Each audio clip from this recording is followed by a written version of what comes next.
Estou de volta. Então, gente, houve uma evolução histórica, mas de antemão, já saibam porque isso é cobrado, hein?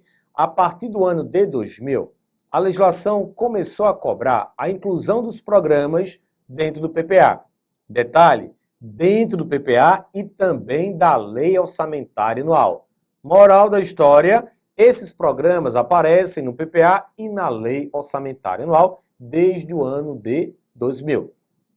Em 1964, a Lei 4320/64, em seu artigo 2º, cita os chamados programas de trabalho.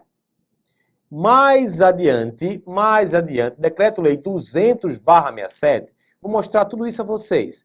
Mais adiante, Decreto-Lei 200/67, em seus artigos 16 a 18, conceitua o orçamento-programa.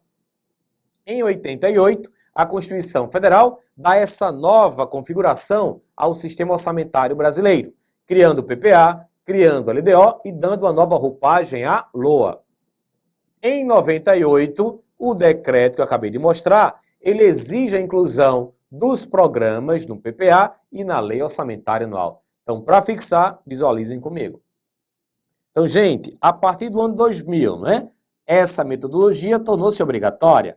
Mas tudo começou em 64, 17 de março de 1964.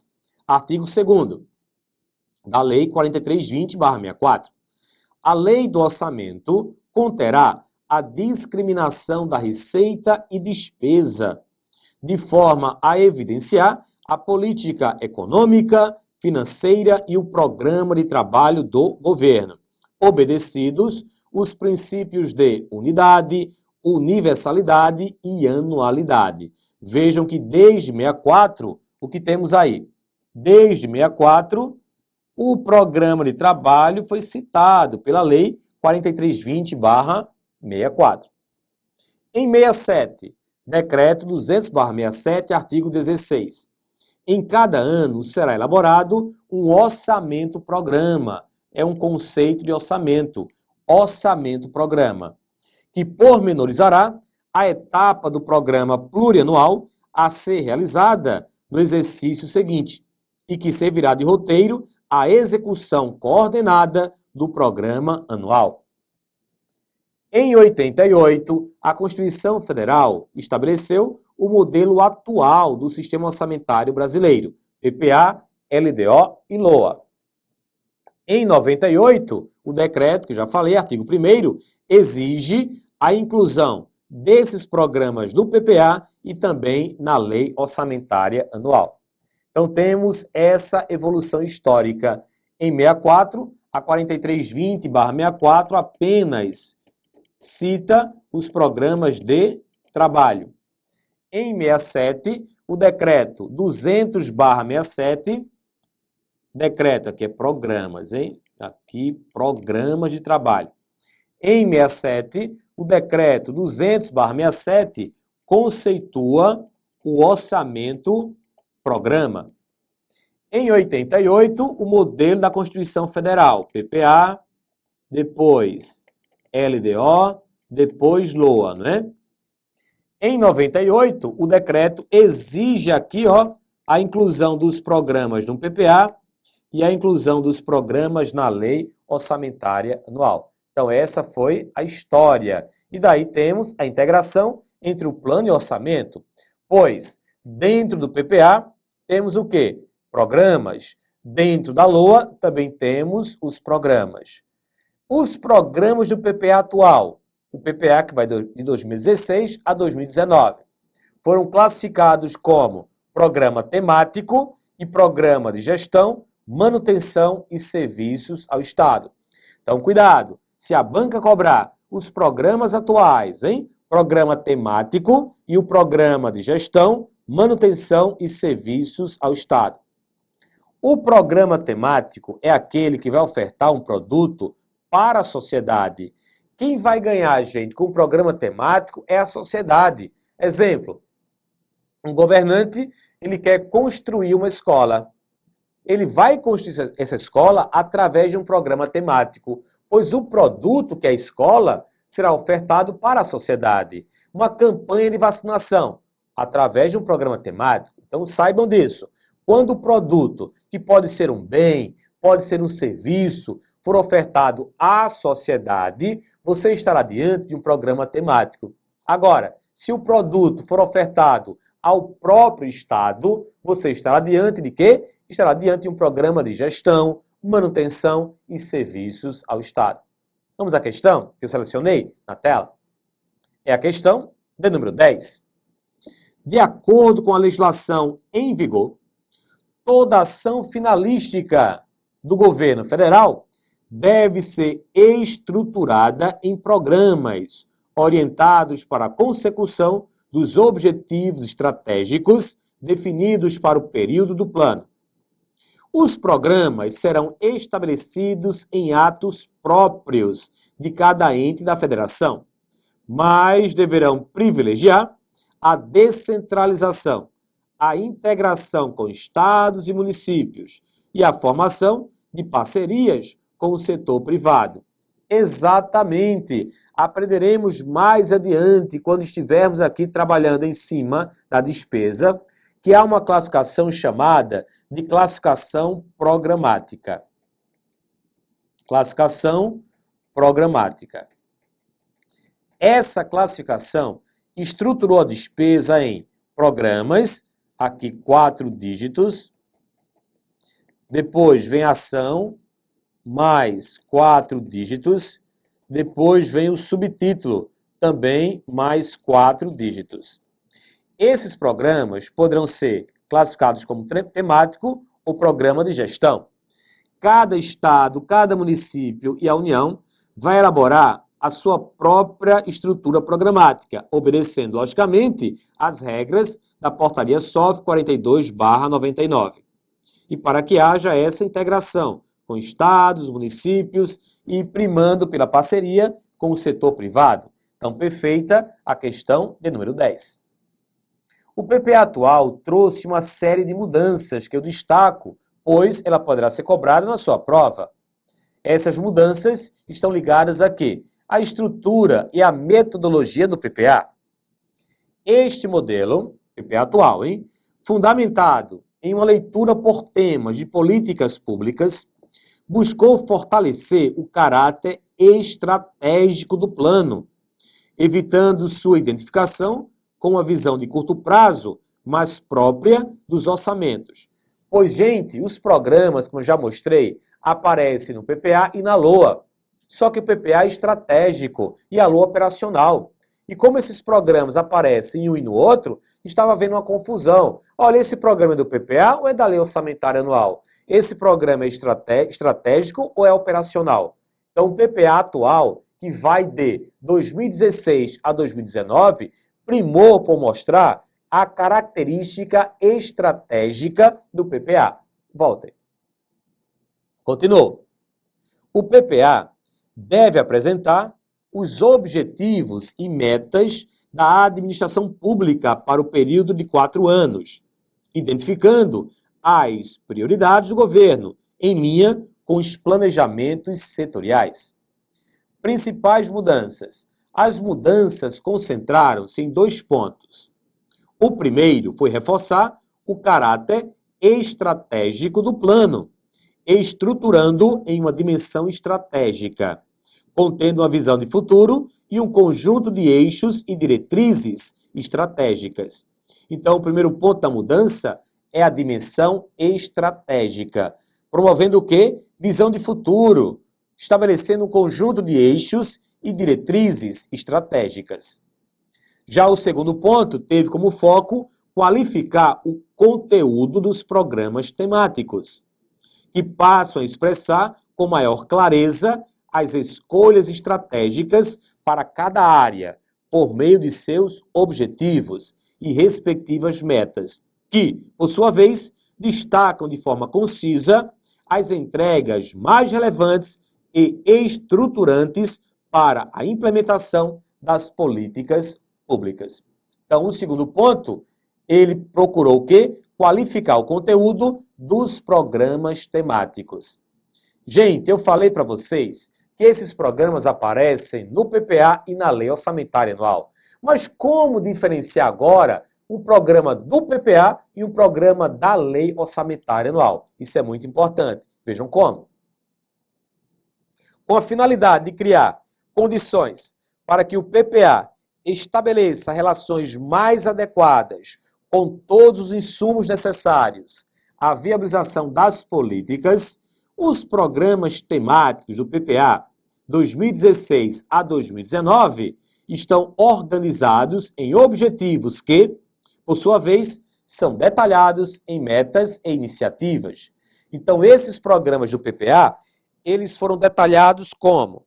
Em objetivos, então programas, né?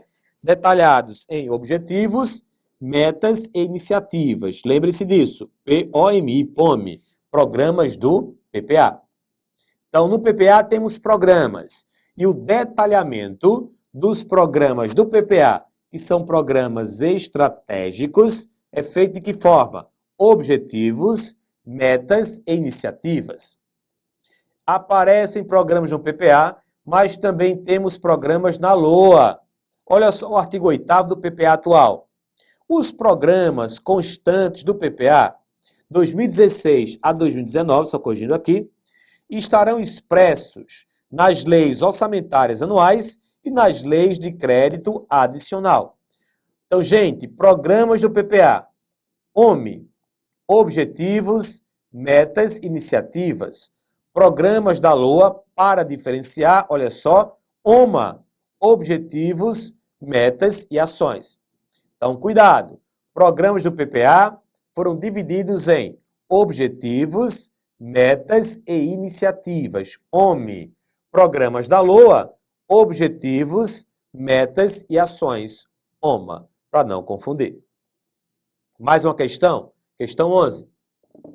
No contexto de elaboração do Plano Plurianual, PPA, o conceito de iniciativa é definido como as entregas de bens e serviços à sociedade, resultantes da coordenação de ações orçamentárias e outras ações institucionais e normativas, bem como do pacto entre entes federados, entre Estado e sociedade, e da integração de políticas públicas. Então, só voltando aqui para o slide anterior, essas iniciativas que aparecem no PPA, nos programas do PPA, e essas ações que também aparecem nos programas da LOA, representam o quê? O produto que é entregue à sociedade. Esse produto pode ser um bem, pode ser um serviço.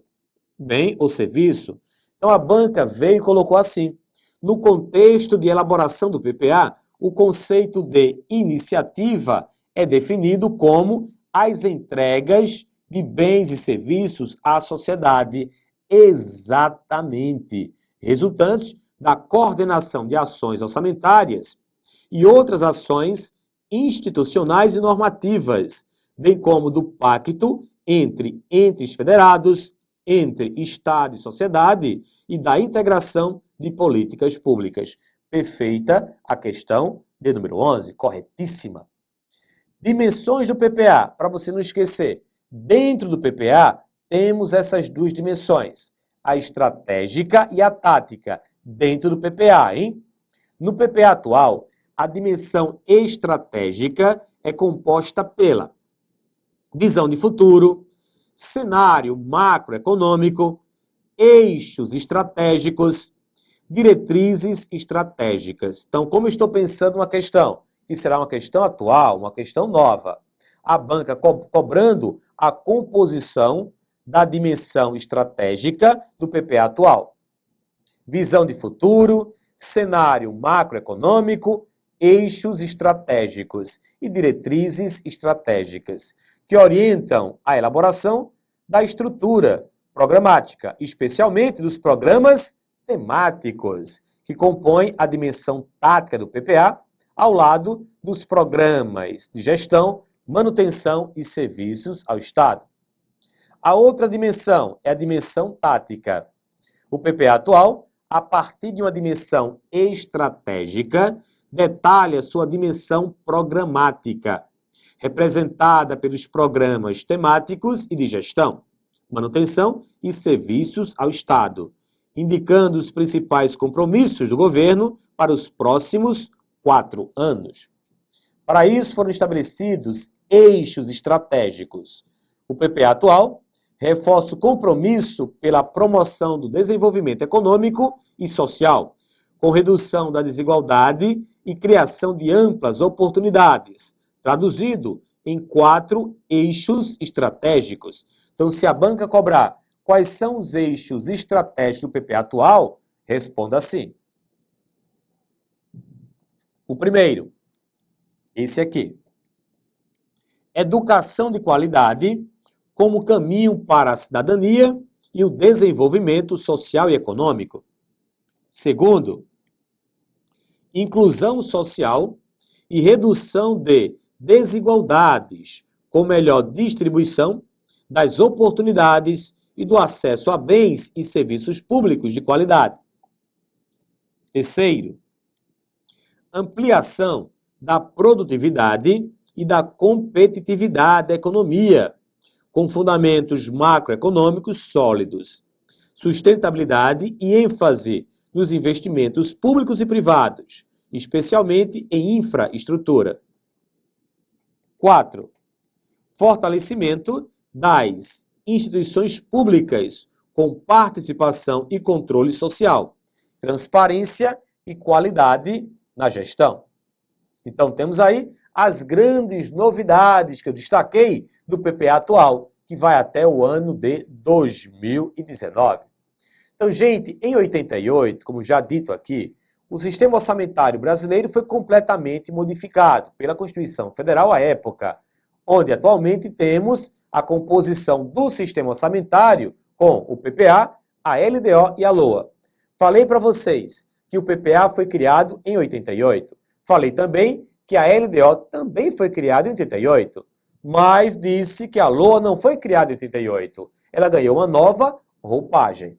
E agora vamos ver, dentro da Constituição Federal, os destaques para a criação do PPA e como as bancas estão cobrando, ok? Então vamos lá, artigo 65, parágrafo 1º da Constituição Federal, na tela. Constituição Federal criando o PPA. Dispositivo legal, artigo 65, parágrafo 1º. O que eu vou fazer, gente, que isso é muito importante, eu vou ler esse dispositivo, depois vou mostrar ponto a ponto como as bancas cobram as suas passagens, que eu chamo de fatias. Primeira leitura, depois virá a explicação. Leitura. A lei que instituir o plano plurianual estabelecerá de forma regionalizada as diretrizes, objetivos e metas da administração pública federal para as despesas de capital e outras delas decorrentes, e para as relativas aos programas de duração continuada.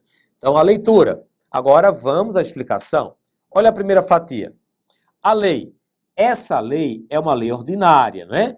É uma lei ordinária que, para ser aprovada, necessita apenas maioria simples. Que instituir o plano plurianual. O PPA está no nível estratégico, como já falei para vocês. Estabelecerá de forma regionalizada. Essa forma regionalizada, ela vai nos ensinar o quê?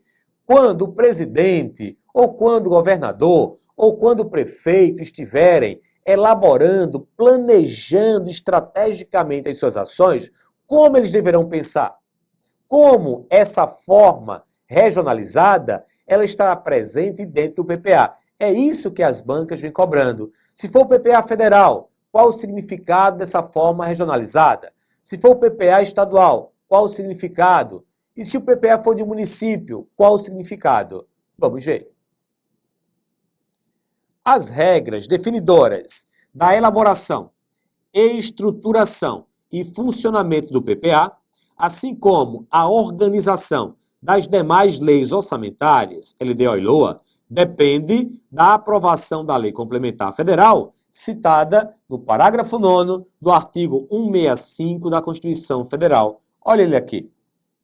Cabe à Lei Complementar dispor sobre o exercício financeiro, a vigência, os prazos, a elaboração e a organização do PPA, da LDO e da Lei Orçamentária Anual.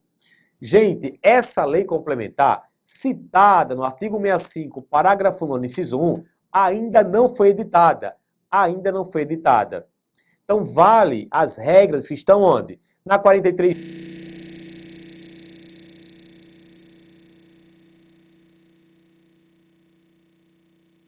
federal, portanto, só poderá ser alterada por uma lei complementar federal. Mas estamos na expectativa, há mais de 20 anos, de uma lei complementar federal substituir a 4320/64, criando o quê? Regras para a estrutura, para o funcionamento, para a organização do PPA, da LDO e da LOA, e também a forma da regionalização. Então, não temos ainda nenhuma lei definindo a forma da regionalização, mas a doutrina já estabeleceu alguns parâmetros que as bancas estão cobrando. Vamos lá, na tela? Cabe à lei complementar dispor sobre, em relação a essa matéria aqui, é a única que já está em lei complementar. Na 4320/64, em seu artigo 34, como eu já mostrei. Portanto, a dimensão ou abrangência da regionalização, requerida originalmente, continua carente de definição precisa, principalmente a abrangência da regionalização, a ser delineada para os estados, Distrito Federal e municípios. Mas, Wilson, como eu vou responder a questão? Você vai fazer o seguinte: se a banca cobrar essa forma de regionalização no PPA federal da União, procure alternativa que venha afirmar em regiões que integram vários estados, Norte, Sul, Nordeste, Sudeste, enfim. Agora, se a banca cobrar a regionalização para os estados, teremos duas alternativas válidas. A primeira, em mesorregiões, conforme definidas pelo IBGE. E a segunda, em regiões administrativas, conforme definidas em lei estadual. Agora, se a forma de regionalização for para os municípios, você vai procurar a resposta assim: em subdistrito, conforme regulado em lei municipal. Cuidado, hein? A Constituição Federal, ela não definiu como essa forma de regionalização será feita. Isso carece de quê? De uma lei complementar federal. Ela apenas impôs a forma regionalizada. E cada esfera terá a sua própria forma de regionalizar o seu planejamento estratégico, como eu acabei de colocar. Ok? Bem, essa foi a primeira fatia. Segunda fatia, na tela. As diretrizes, objetivos e metas da administração pública federal. Gente, diretrizes, objetivos e metas. Se você pegar essas três palavras aqui, diretrizes, objetivos e metas, isolar a primeira letrinha, D, O, M, você vai encontrar DOM. DOM só vai aparecer no plano plurianual. Não temos DOM na LDO, nem DOM na Lei Orçamentária Anual. As diretrizes representam o quê? Representam a bússola do governo. É o nível máximo de abstração governamental. Já os objetivos é o resultado a ser alcançado. E as metas do PPA são metas físicas, quantidade. Vou já aproveitar essas duas fatias para resolver a questão de número 12. O plano plurianual deve ser elaborado com vistas ao fortalecimento da unidade federativa, sendo, portanto, vedada qualquer forma de regionalização de objetivos ou de diretrizes governamentais. E aí, gente, o que é que acham? Sendo, portanto, vedada qualquer forma de regionalização, acabou com a questão, né? Errada a questão 12. 13. Em virtude das fortes diferenças regionais existentes no país, a Constituição Federal impôs a regionalização do PPA com base na divisão tradicional das 5 regiões brasileiras. A Constituição Federal impôs a forma de regionalização, mas não como ela será feita. Então, muito cuidado. Errada a questão de número 13. 14. Nem todos os assuntos podem ser objeto de lei delegada, como, por exemplo, a matéria relativa à legislação sobre planos plurianuais, diretrizes orçamentárias e orçamentos. E aí, gente, nem todos os assuntos podem ser objeto de lei delegada, como, por exemplo, a matéria relativa à legislação sobre planos plurianuais, diretrizes orçamentárias e orçamentos. Eu acabei de mostrar para vocês o quê? O artigo 165, parágrafo 9º, inciso 1 da Constituição Federal, que trata de uma lei complementar federal para instrumentalizar o orçamento, instrumentalizar o PPA, a LDO e a LOA.